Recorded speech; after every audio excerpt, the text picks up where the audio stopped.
is. I'll check it out for you. Good evening. If you're listening online, appreciate you coming to the Highway 30 Church of Christ Wednesday night Bible study. What is the 2nd? November the 2nd, 11th month of the year. Time sure does fly. A couple of opening announcements. Thank you for the prayers for Nicole. She finally got to see a doctor. She had a broken blood vessel was all it was. Doctor said she must have hit it just perfect, but by the time she got to see the doctor, the swelling had already gone down and it was still bruised and looks horrible, but it's slowly getting better, but she didn't need any medication or anything, just, is it going to swell up again? Of course, that was the next question, which is a good question. And he said, only if you hit it the same way, so, or she said, I should say, only if you hit it the same way. So anyways, Nicole is doing well. Mike and Deborah are at home. They were on their way to Emory on Tuesday and got a change of plan. And doctor is going to try something new here in town. So keep Deborah in your prayers and her ongoing difficulties. Miss Sabrina's still doing all right, Eddie? She's doing well. Thank you for asking. Sabrina's doing good, and Betty is with her. Betty will be here for our fellowship meal on what day that is? That 12th? No, not fellowship meal. I mean Thanksgiving Day meal. Yeah. Yes, we are having finger foods this Sunday. It's the first Sunday of the month. Just finger foods though. Afternoon devotional right afterwards, and no evening service. And for those of you who probably didn't notice, because it's already dark out, actually I was going to make one announcement, and I thought of another one. I'll finish the first one. Probably didn't notice, but the doors have gotten a new paint job, look great. This guy, Kevin is, he's a good worker. Everything he does, he's gotten done promptly, and really impressed with him. I got my eye on bigger things for him. I'm taking my time now, I know where to find it. And then what was the other announcement? Oh yeah, I keep hearing, hadn't looked it up for sure, is this Sunday fall back? Yep. Yes. Okay, so remember this Sunday to fall back. I don't know if I told you this story before, but when I lived in Elledge, if you sat in the living room and looked out the front door, you saw the road that the preacher's house and the church sat on, but the church was like 75 yards off. Well, it was, let's see, which way, I think it had to be the fall. Yeah, had to be the fall because it was fall back. And we had a member that lived in the neighborhood, and he would walk to service, but he always got there a little bit early and would police the grounds. That was kind of his ministry. You could always count on him for doing that. Well, you know, it's 8:15 in the morning. Bible class starts at 9:30. Here he comes. And I'm like, I'll bet I know what happened to him. He forgot to fall back. And, but you know, I wasn't ready to go outside, so I had to get my shoes on and get the keys. And by the time I follow him out there, he's over on the front door, just for all he's worth, yanking on it. Could not figure out why the door isn't open. And I got about 10 feet from him before he figured it out. And he looked at me, and we could both tell. It's like, oh yeah, that's right, fall back, isn't it? I said, yeah, it could happen to anybody. I opened up the door for him and didn't think anything about it. Evening worship was at 6. 4:45, here he comes again. Came back there, went home Sunday afternoon, forgot all about it. Came back an hour early. So if you don't want that to happen to you, remember to set your clocks. But yeah. I'll tell everybody Sunday they might show up for Bible study. Yeah, that's the only time I'm ever early. Yeah, that's right. Mum's the word on that, yeah. All right. Well, I appreciate you tuning in and appreciate you who were able to come out tonight. We will go ahead and get it started. Brother Eddie's going to lead us in song and prayer. What a friend we have in Jesus. A prayer song, number 800. Number 800. What a friend we have in Jesus. Amen to that. Number 800. What a friend we have in Jesus.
Father and our God in heaven, we thank you for blessing us to see this time in our life, giving us this day, and we pray to God that we have served you well when we was out and about throughout this day. Please forgive us when we fall short.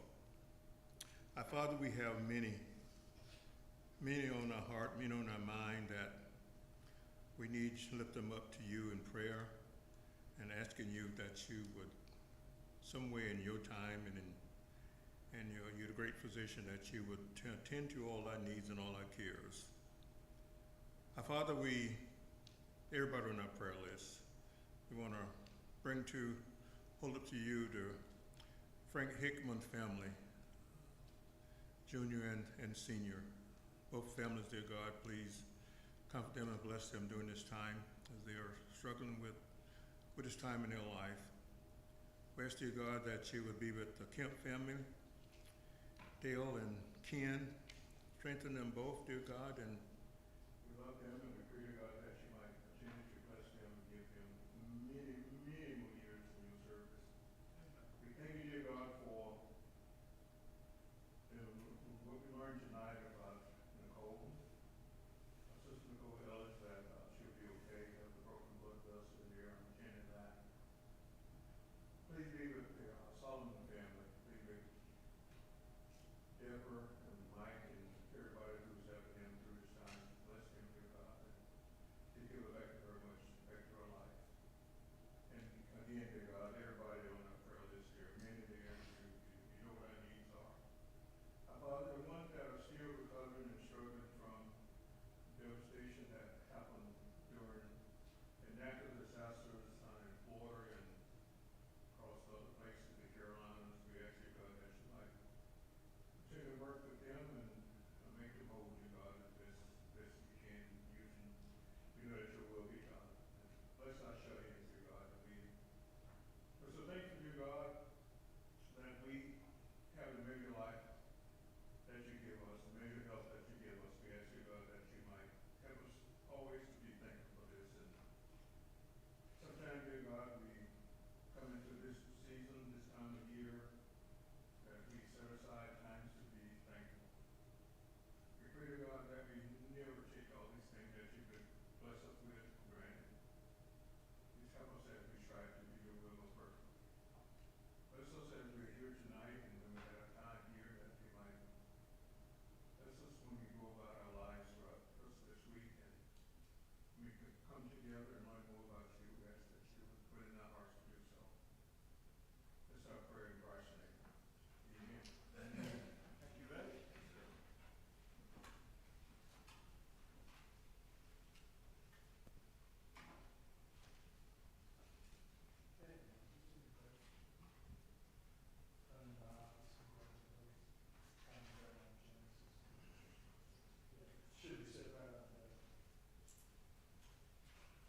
Who sold Joseph? Yeah, there you go. You got it. Who sold Joseph? It was the Midianites and the Ishmaelites, right? Yeah, sorry, I'm trying to do two things at once. Not doing either very well. You know what? You be quiet till I finish this.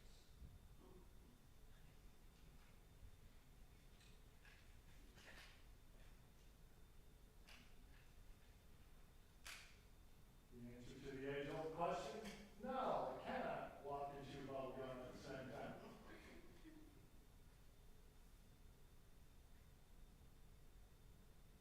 Now, the reason why I bring up the Ishmaelites and the Midianites is, let's remember, where did the Ishmaelites come from?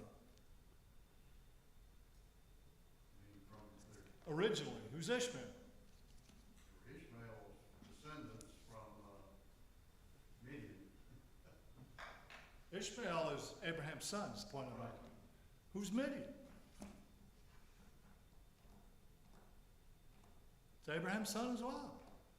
And it's amazing how many people forget that. After Sarah died, Genesis 25, Abraham marries Keturah and has 6 more children. The far most noteworthy name on that list is Midian. The point I'm making is both Ishmael and Midian, the 2 tribes that were responsible for selling Joseph into slavery, how many generations has passed since Ishmael and Midian lived and died?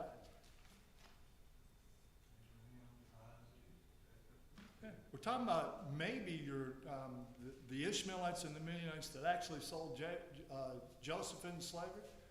Maybe they were Ishmael and Midian's great-grandsons, but most likely they were just grandsons. Raise your hand if you knew who your grandfather was. Yeah, I actually didn't. My grandfather died the year before I was born on my father's side. Unfortunately, my grandfather on my mother's side was senile my entire life. And, you know, I'm not saying that to be ugly, it was a fact of the matter. He did not know my oldest sister's name, and my oldest sister was his first granddaughter. It was kind of ironic the way minds like that work. He knew who she married, but he didn't know her name. And every time I would get together with him, he would remind me of that wonderful trip we took when we went rabbit hunting. And I would just nod in agreement when I was a kid, because I knew we never went rabbit hunting. Sounds like fun, whatever you said we just did, but we didn't actually do that. Point being, these people know who Jacob is. These people know who Joseph is. These people are connected. They're family, if you will. We tend to forget that. It's real easy sometimes when you read the Old Testament. Oh, it's the Ishmaelites. Oh, it's the Midianites. Well, it's not Israel. Yeah, you're right, it's not Israel. But we are back in the days when these people are very connected. One of the things that's great about reading the Bible from our perspective, 2,000 years after Christ has already come to the earth, is gives you a chance, because you know the ending, it gives you a chance to see some things otherwise you wouldn't see. And one of the things that you probably wouldn't see is the kind of treachery we're talking here. But also, one of the more important passages from the book of Ephesians is in chapter 3, I believe it's verse 11, that it was always God's eternal purpose to save both Jews and Gentiles in the same body. He can come up with that idea later. And by the way, Charles, I imagine, just before I got here, you taught a class on premillennialism. And I have taught a lot on premillennialism, but I haven't had an actual class on it. But one of the things that's really almost insulting, it actually is insulting. One of the things that's insulting about premillennialism is the idea that when Christ came to the earth, God didn't know the Jews were going to reject him. And when they did reject him, he set up plan B. And instead of ushering in the kingdom, he ushered in the church to await the right time to usher in the kingdom. And why is that so insulting? Because you're denying God's all-knowing. Of course, God knew that the Jewish nation would reject Jesus. He used that to the benefit of all mankind by allowing Jesus to be sacrificed. But the idea that he didn't know that and then had to interject plan B is really insulting, if you ask me. But anyways, these people all knew each other. Well, okay, I lost my train of thought there for a minute. But it was always God's plan that Jews and Gentiles be added to the same body. Do the Midianites know who Jacob and his sons are? Yeah. Do the Ishmaelites know? Yeah, you better know that. Now, Midian would be less upset, if you will, because the story of Midian, Isaac has already been born, and he is already the child of promise. But remember the Ishmaelites. Ishmael was Abraham's firstborn son, and yet Sarah said, "Get out of here. Isaac is the child of promise." So you can imagine there would have been some animosity between the Ishmaelites and Israel at this time. But those are the ones that sold Joseph into slavery. And I was also thinking about this today too. Anybody ever see a Netflix series? It's not the only one. Netflix is kind of famous for this, as a matter of fact, but it's the one that really got my attention. It's called The Innocent Man. The Innocent Man. It is a docu-series based on a book John Grisham wrote. John Grisham wrote a book, and by the way, this is in the first episode. It's like, I forget, 4 or 5 episodes that are about an hour long. But in the first episode, John Grisham says, at the time I wrote this book, The Innocent Man, he said, I'd written 30 books. Every one of them except The Innocent Man was fiction. Do you know why The Innocent Man is a straight account? Because if I wrote it as fiction, you wouldn't believe it. It's one of those, you would not believe this. If you would think it's fiction, you can't believe it's true. And then as the story opens up, the opening scene basically is 2 guys confessing to a murder. 2 guys claim, I think it's Oklahoma, they claim they went into an Oklahoma supermarket, abducted the cashier, violated her, and then killed her. And they show the one guy, he's confessing, yeah, we ran the knife through her and through her again and again. This is how this guy's talking, and again. And you're like listening to this and you're thinking to yourself, well, why is this called The Innocent Man? These guys have just confessed to it, both of them. Well, it's as incredible as it sounds, piece by piece. They start uncovering evidence that proves these guys couldn't have done this. That confession was bogus. But anyways, they send their case off to the Innocence Project, of which John Grisham is connected with. The Innocence Project, a nonprofit organization that hears about people that are wrongly imprisoned, and if they think there's enough evidence, they'll go fight for their cause. Well, they took up these guys' cause, and by the time the show was over, you realize these 2 guys did not do this, and they know who did it. And one of John Grisham's points that he makes in this movie, he said, you talk about vanity of vanities. He said, guys, you would think that prosecuting attorneys are in the business of justice. No, they're not. They're in the business of winning. They want to win their case. They don't care if you're innocent. They don't care. They're going to win their case. These 2 guys are sitting on, one of them was on death row. He was 5 days away from being put to death before the governor stayed his case, but he's still serving a life sentence along with his other buddy. Now, the one guy that almost got executed, he was kind of mentally challenged, which is one of the reasons why they were able to get a confession out of it. But prison has just made this guy insane, and he ended up dying insane. He actually ended up getting out of jail and drank himself to death within just a few months. The other guy is still in prison. He's never gotten out.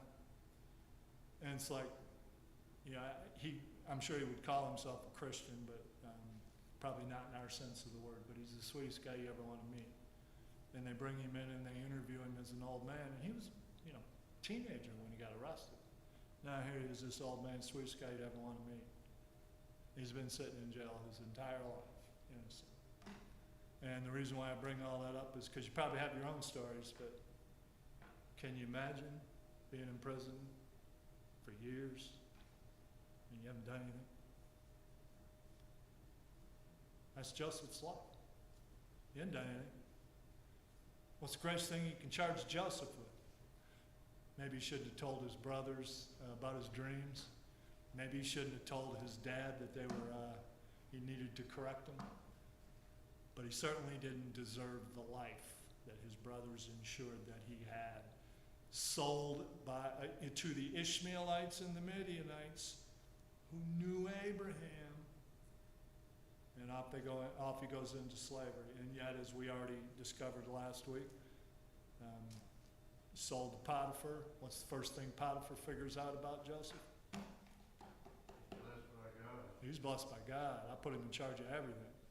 And then, of course, his wife cast longing eyes towards him, tried to get him to lay with her. He would not do it. And then she brings a false accusation against Joseph, and here we go again. Now he's in prison again. But in prison, he begins to rise. The prison guard recognized the same thing Potiphar recognized. This guy's blessed. Put him in charge of everything in prison. Butler and the baker have dreams that they can't interpret. Joseph interprets them for him. I don't know if I preached this sermon here, but I remember writing it a long time ago. But I have a sermon called "Where Are the Nine?" Who asked that question in the Bible? Where are the nine? In what context?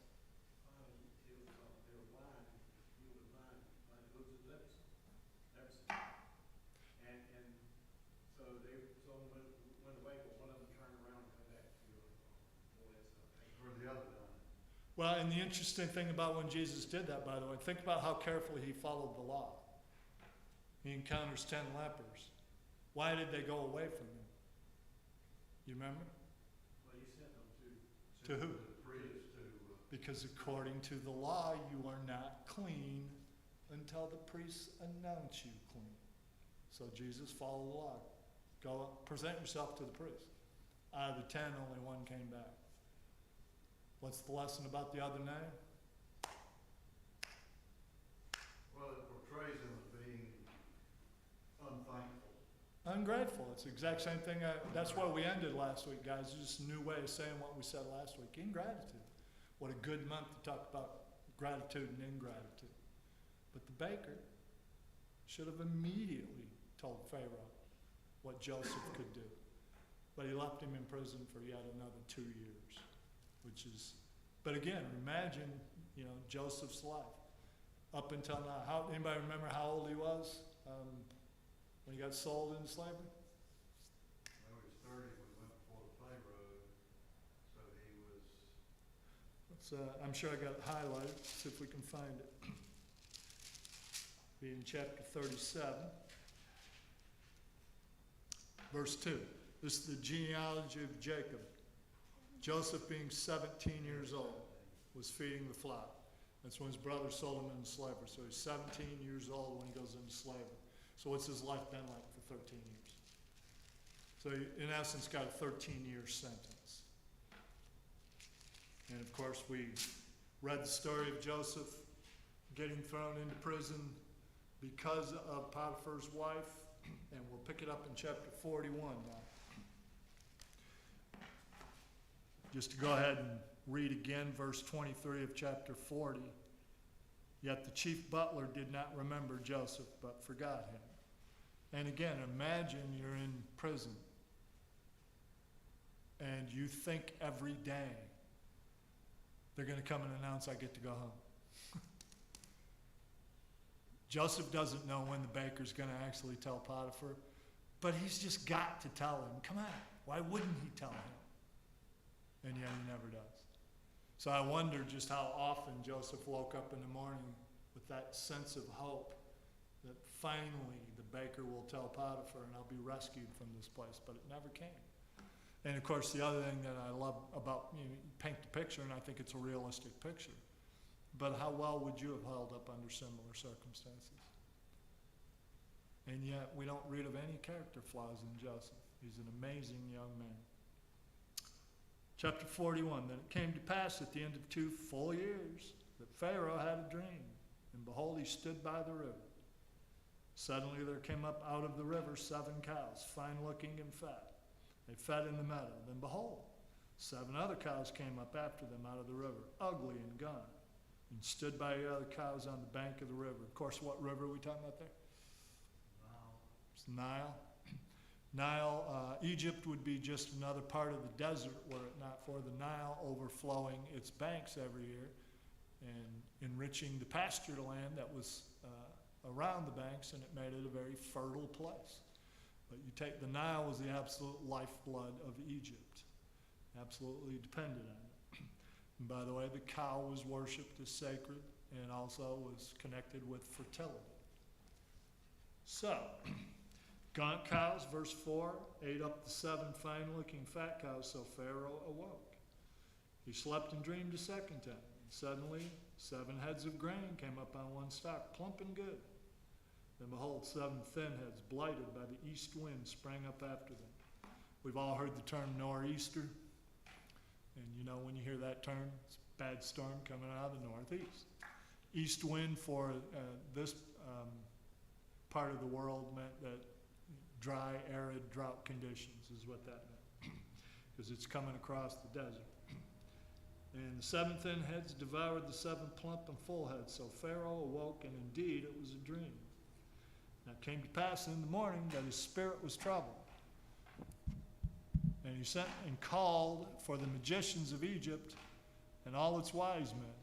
And Pharaoh told them his dreams, but there was no one who could interpret them for Pharaoh.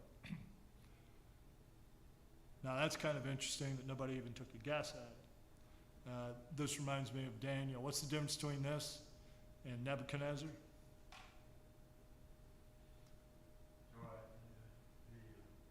talking about Nebuchadnezzar's dream? Yeah. That could be interpreted. But what's the difference between these guys not interpreting Pharaoh's dream and the wise men of Babylon not interpreting Nebuchadnezzar's dream? Well, Nebuchadnezzar commanded them to tell him what his dream was. At least Pharaoh told him what the dream was. Nebuchadnezzar said, I'm not telling you the dream. You tell me the dream. Then I'll know you can tell me the interpretation. I read in one commentary of some historian from that period called Midrash, have you ever heard? Mhm. That supposedly some of the wise men came up with an interpretation but were afraid to give it to him. And one was that he was going to have 7 daughters and all 7 daughters would die. And the other was that 7 provinces were going to revolt against him. Really? I hadn't heard that one before. That was new to me too. Yeah. I ran across that. So, whether it's true or not, I mean, that just. Well, the magicians, well, let me finish one story and then move on to the other one. Nebuchadnezzar comes across as, even though he's full of wrath sometimes, also comes across as pretty reasonable. Why would a reasonable man ask you to tell him the dream he had? And I think the only answer you can arrive at is because the magicians in Babylon were making some incredible claims about their abilities.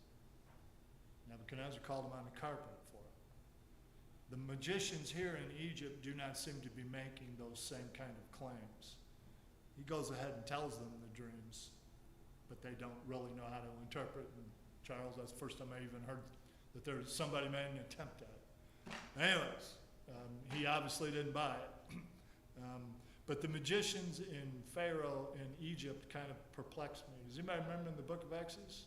And I don't, and I didn't look it up for class, so I'm not going to look it up tonight either. But out of the 10 plagues, how many of them did they reproduce?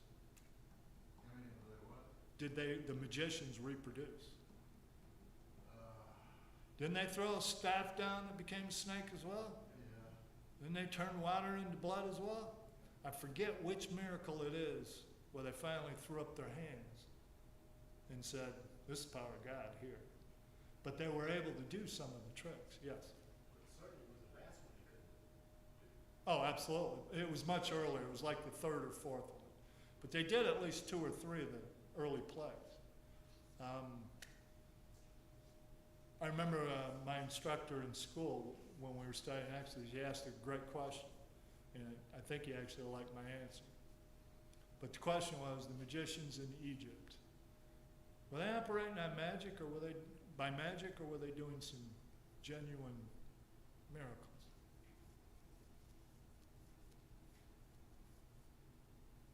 You can take a guess. What Bill. do you mean the difference between magic and miracles? You differentiate the two words. Yeah. Were the magicians, let me ask the question again, make sure you heard it right. Were the magicians just doing tricks like modern day magician? I'm going to make the Empire State Building disappear. Were they just doing tricks? Or were they doing actual miracles? You think tricks? That's my natural inclination, but I asked this question and no one answered it. Would a magician try to do a trick he knew he couldn't do? Because they tried to do one they couldn't do. That's when they decided this is the power of God here. So I don't know the mysteries of that. But anyways, here we have Pharaoh having dreams that he knows are significant. And no one can seem to tell him. Verse 9. Then the chief butler spoke to Pharaoh, saying, I remember my faults this day. When Pharaoh was angry with the servant, he put me in custody in the house of the captain of the guard, both me and the chief baker. We each dreamed a dream in one night, he and I. Each of us dreamed according to the interpretation of his own dream. Now there was a young Hebrew man with us there, a servant of the captain of the guard, and we told him, and he interpreted our dreams for us. To each man he interpreted according to his own dream. And it happened, and it came to pass, just as he interpreted for us, so it happened. He restored me to my office, and he hanged him. I'll stop right there for a minute. Hebrew tends to be the word that foreigners would use about Jews. If you ever wondered what's the difference between an Israelite and a Hebrew? No difference other than perspective. Israelite is what Israel used to call themselves, basically. Now you may find foreigners calling them that, but by and large, Israelite is the term they used about themselves. Hebrew, which I think the root word means from something like from beyond the river or something like that. Hebrew was the term that foreigners used about Abraham, Isaac, Jacob, and now Joseph. So it was a term that foreigners used to describe Israel. And again, I should have looked that up, but the Hebrew word, I think it means from beyond the river. Where was Abraham from? Beyond the river. Why did he come to the promised land? God told him. Pretty obvious God's blessing Abraham in his life. Pretty obvious God's blessing Isaac. And it's pretty obvious to everybody God's blessing Jacob. And once again, it's pretty obvious to Pharaoh that God is blessing Joseph. What's my point? Who founded Egypt? Yeah, I don't know. I can tell you two men. Who got off the ark? Remember those chapters nobody wants to read because they're boring, because they're just full of names nobody can pronounce? Shem, Ham, and Japheth, the sons of Noah. Japheth went into Europe. Guess who went down into Egypt? Ham and Shem. What's my point? These people already know. They ancient knowledge of God. Now all of a sudden, who's coming to Egypt and interpreting dreams? A Hebrew. The knowledge of God has always been in the Old Testament. Is the Old Testament Israel-centric, if you want to say it that way? It tells the story of Israel? Yes, it does. But if you're a Gentile and you're reading and understanding the Old Testament, it should be clear to you that God is doing some incredible things right in front of the entire world. Why do you think God performs miracles in front of Pharaoh? Because he's the most powerful man on the face of the earth. Overnight, everybody knows who Jehovah is. But of course, they're going to forget. Then we get to Babylon. Who's interpreting Nebuchadnezzar's dreams? Daniel, another Israelite, or Hebrew, as they would call them. What's God doing? He's planting his seed in the Old Testament. That there's the coming Messiah will come from the Jewish land. Well, the Old Testament, these nations around Israel, when they bumped shoulders with Israel, they remembered it. here's one of those instances where they remembered it.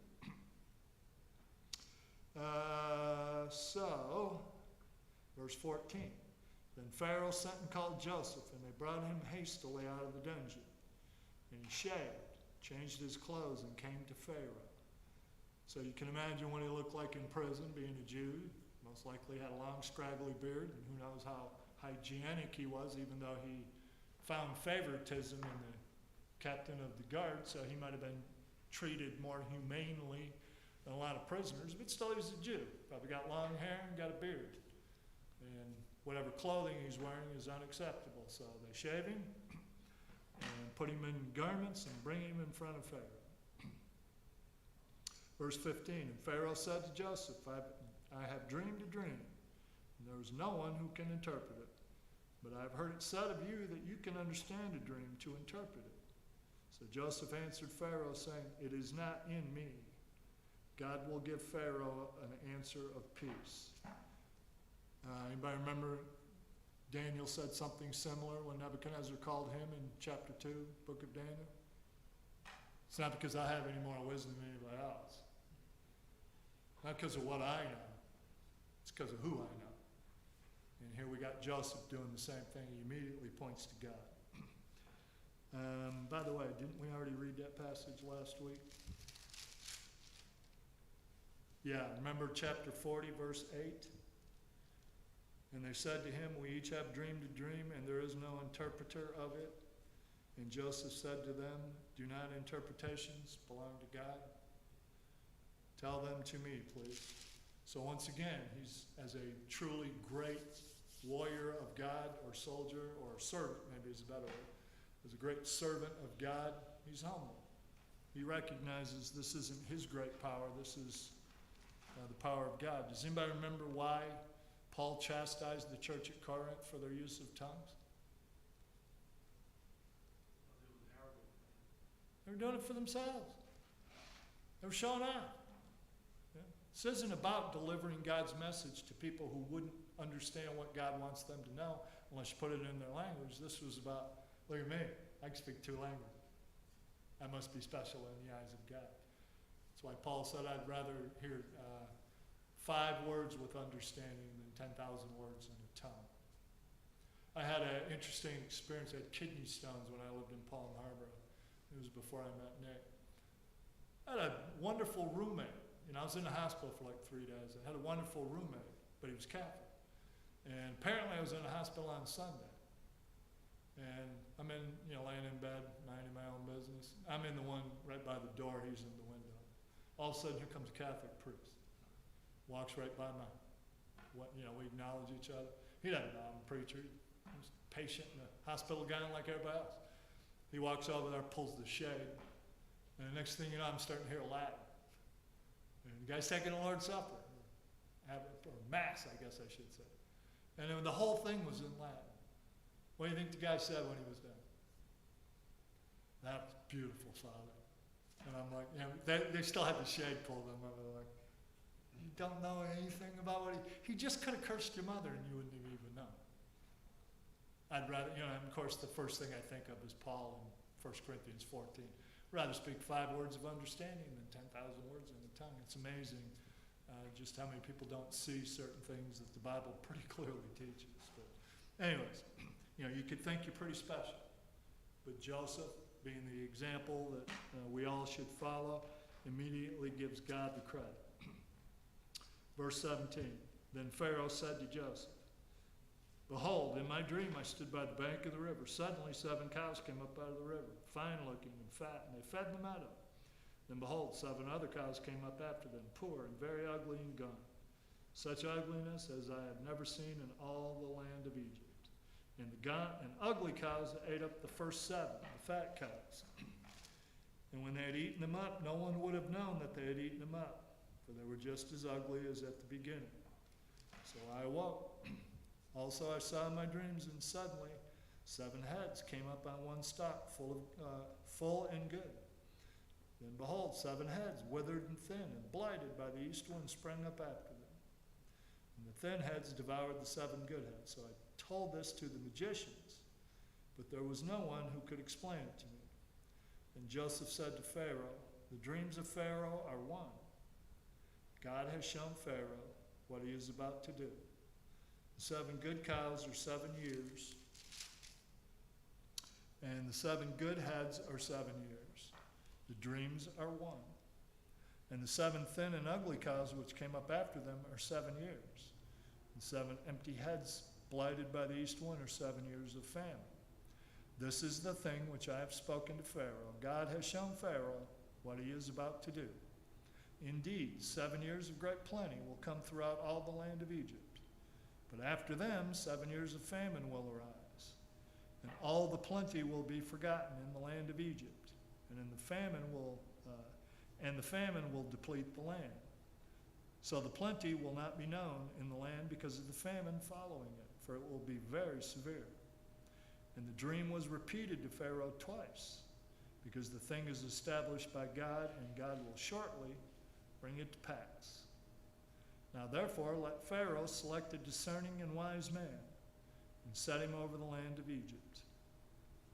Let Pharaoh do this thing, and let him appoint officers over the land to collect 1/5 of the produce of the land of Egypt in the 7 and plentiful years. What do you suppose they taxed him in a regular year?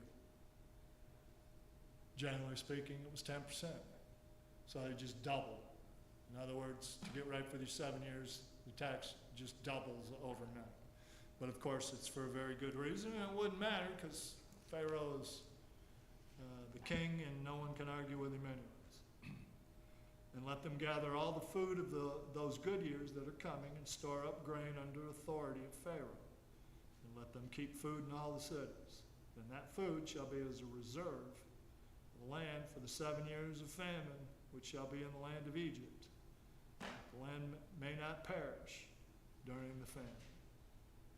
So the advice was good in the eyes of Pharaoh and in the eyes of all his servants. Now here's an interesting thing.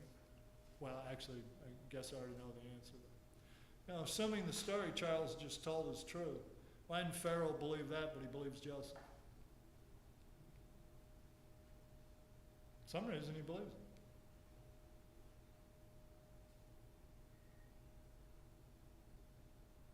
Well, for one thing, who's making Pharaoh's cakes? Baker. Or I should say the butler. In the butler. Yeah, the butler, excuse me. Now, the butler got an eyewitness. This guy's already interpreted my dream. So you got an eyewitness, but also, and this is the point I'm trying to drive home, guys, is one of the questions that kind of annoys me in the world we live in is, well, what about people that don't know? And you know what, depending on the situation, but sometimes, you know what, I feel like answering that question? Why don't you know? How do you not know? I wasn't brought up in a house that was taught Jesus, but it was all around me. I got curious one day. And people are always saying they don't know. Look at how God has announced his presence in Egypt. Once again, who founded Egypt? They are people that know God. Did Shem and Ham know the wrath of God? How'd you like to sit around a campfire and listen to Shem tell you about the flood? So, you know, down into Egypt, both Ham and Shem go, with the legend of the flood with them. And then when we move forward to the book of Genesis here, at the time of Joseph, what do we got? We got yet another Hebrew announcing to Pharaoh who his God is, who he should already know. By the way, what do we know about Egyptian religion? Polytheistic. They got a God for everything. God for the sun, God for fertility, God is for wisdom, God is for water, God's for everything. Well, where did he get those ideas from? And that's the point. Verse 37.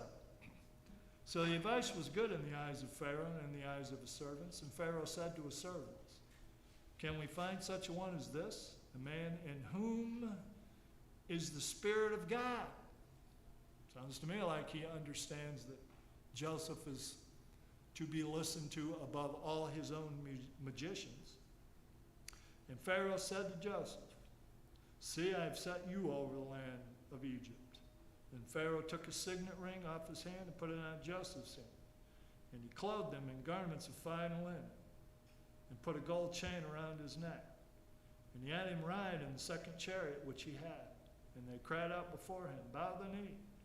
So he set him over all the land of Egypt. Pharaoh also said to Joseph, I am Pharaoh, and without your consent no man may lift his hand or his foot in all the land of Egypt.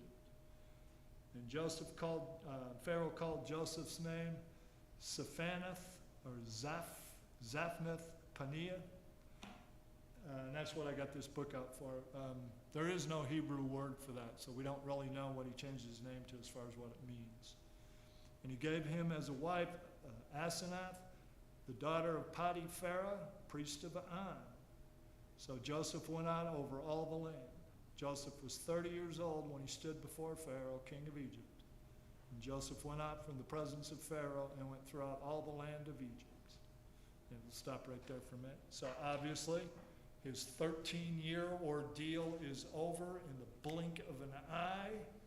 He goes from being a prisoner of the state, even though he was a highly regarded prisoner, still a prisoner, to being second in command. Now, what's one of the first things as a Christian we might want to notice about this? What did Jesus say? In this life you will have tribulation. How's that passage finish? Can anybody finish that passage? In this life you will have tribulation. Be of good cheer. I've overcome the world. In the blink of an eye, out of prison, and I'm before everybody. Just like that. And that is how God will work one day. What did John say in the book of 1 John? In the twinkling of an eye, we will all be changed. No matter how difficult and how long your season of adversity can go on, and in some cases I know it can go on for a good long time, but times do change. And in God's good time, he raised Joseph up to be the most famous man in Israel, or excuse me, in Egypt.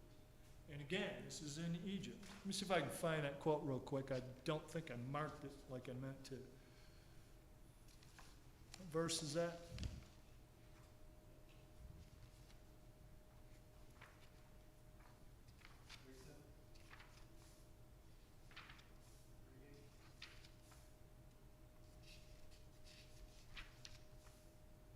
Yeah, here we go.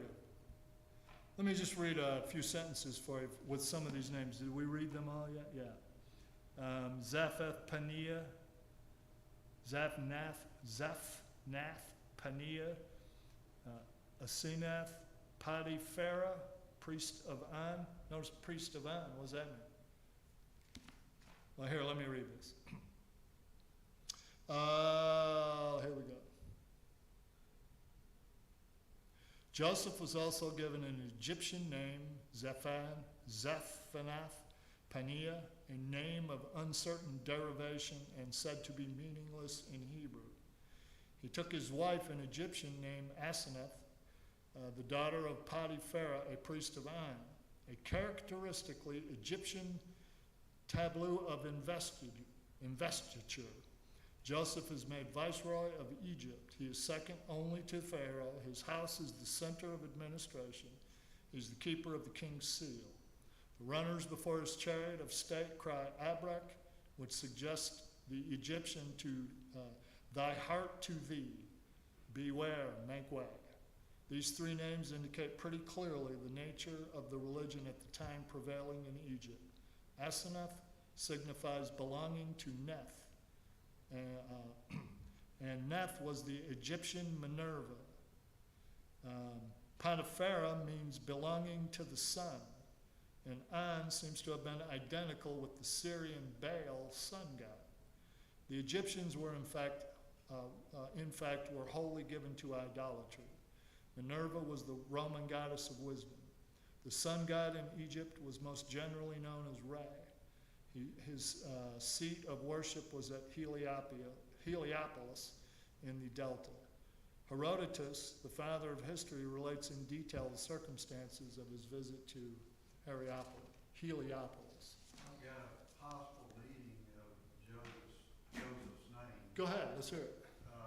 It was chosen by white law. He is real good one too, as a matter of fact. He said the probable meaning, it is Salvator Mundi, as in the Septuagint, and followed by the Vulgate, meaning salvation of the world. And he says it's a probable meaning, not definite, but the name would, he said, if it fits, salvation of the world based on.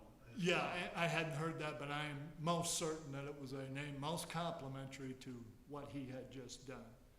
But yeah, some scholars don't even want to take an attempt at it because, you know, there are scholars that kind of go one of two ways. Some scholars, if I can't, you know, say it with confidence, I'll just leave it uncertain. And there are other scholars that say, well, I can't say it with confidence, but here's what I think. Right. And so I'm okay with either one. I am certain it was a term of extreme honor. But the one thing I would have you to notice is, who's his wife? Who's Joseph's new wife? That's a man. Yeah, is she a Hebrew? No, but he is, obviously, I think he would be teaching her. Oh, I'm not implying that she seduced him into. Right, yeah. I got you. But what I am saying is that, you know, Ephesians chapter 3, verse 11. It's God's eternal purpose to gather Jew and Gentile together in the same body. What's the point? Point is, Joseph has a wife who does not know Jehovah. She knows the polytheistic Egyptian religious ideas. But now she's married to Joseph, and they're about to have children. Verse 46, let's go ahead and finish the chapter. Joseph was 30 years old when he stood before Pharaoh, king of Egypt. And Joseph went out from the presence of Pharaoh and went throughout all the land of Egypt. Now in the 7 plentiful years, the ground brought forth abundantly. So he gathered up all the food of the 7 years which were in the land of Egypt, and laid up food in the cities. He laid up in every city the food of the field which surrounded them. And by the way, I got a feeling that was probably a lot more challenging than you might think, because in a land of plenty, people tend to be careless. And you add to their carelessness a lack of faith, and they don't see the seriousness of what the situation is. You think because the Nile River flooded 7 years in a row and we've been taking in plenty that it's always going to be this way. Well, I'm here to tell you, it isn't going to be. You're going to need to give me double your taxes, because some bad days are coming. Anybody raised in a house that went through the Depression? Yeah, my parents sure did. Treat you a little different than people in our generation. You can't throw that away.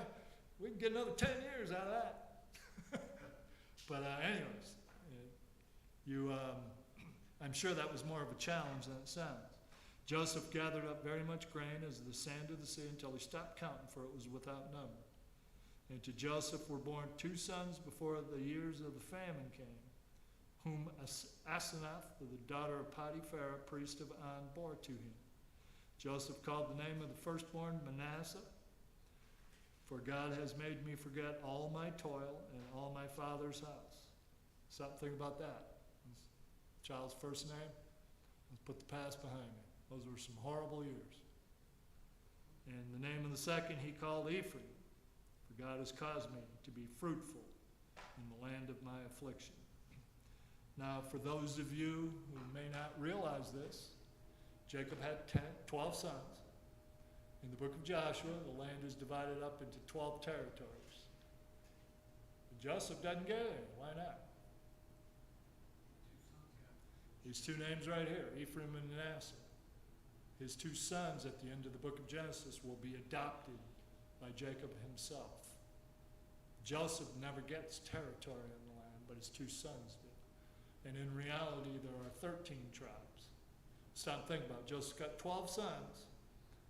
Jacob's got 12 sons, but one of them, Joseph, doesn't get any territory. How many sons he got? 11. But wait a minute, you had 2. Ephraim and Manasseh. Now how many you got? You got 13. Well, then how's the land divided up in 12 ways if you've got 13 tribes? Tribe of Levi. Levi didn't get land. Levi got cities within every tribe's land. So that's how the math works on that. But Ephraim and Manasseh will be brothers in full rank, if you will, and will get territory. Who's the most famous sinful king to come out of Ephraim? Anybody know? Excuse me?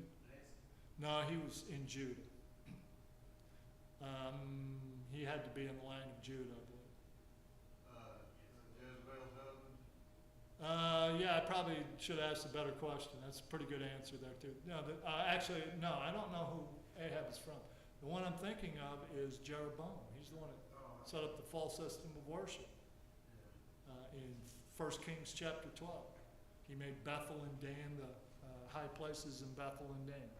So anyways, Manasseh and Ephraim will have plenty of history as we move up the road. Then the 7 years of plenty, which were in the land of Egypt, ended, and the 7 years of famine began to come.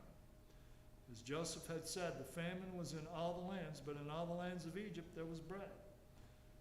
So when the land of Egypt was when all the land of Egypt was finished, people cried to Pharaoh for bread. Was famished. Man, I can't read. Then Pharaoh said to the Egyptians, "Go to Joseph, do whatever he says to you." Famine was over the whole face of the earth, and Joseph opened all the storehouses and sold to the Egyptians. And the famine became severe in the land of Egypt, so that all countries came to Joseph in Egypt to buy grain because of the famine that was severe in all lands. And of course, that opens the door for what would come next. Joseph's dreams to his brothers are going to be interpreted. But I'll leave you with this thought. Notice how many times in the Old Testament you can see that God always had Gentiles in mind.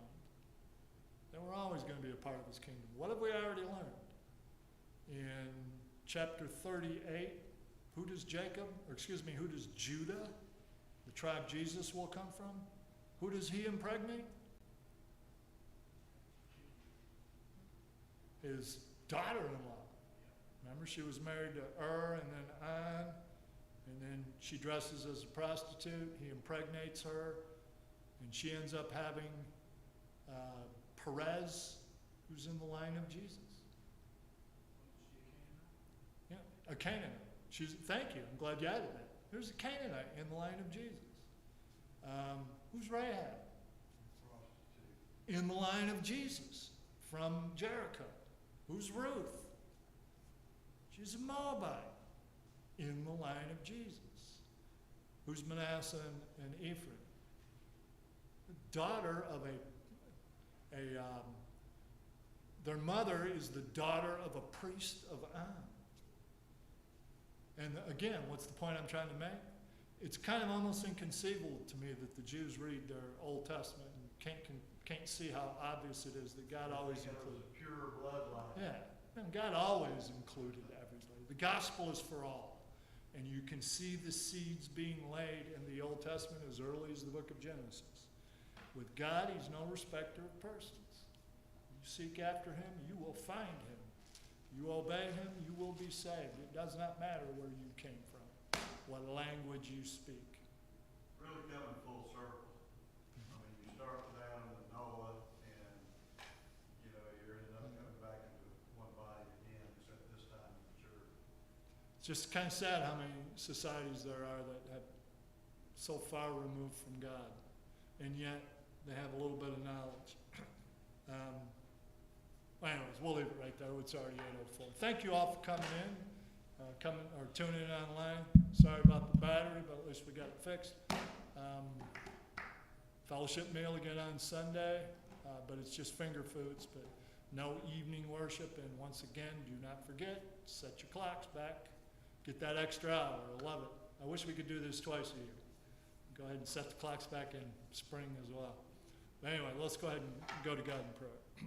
Lord God in heaven, we are thankful for the blessings of life. We're thankful for this hour that we could spend studying your word and learning more about how you laid the plan from sin's inception that all men might be saved. And we see these early stories in the book of Genesis that are inspirational to us. And Father, let us be like Joseph.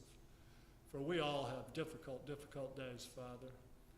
But in Joseph, we see a character that does not match the circumstances that he finds himself in.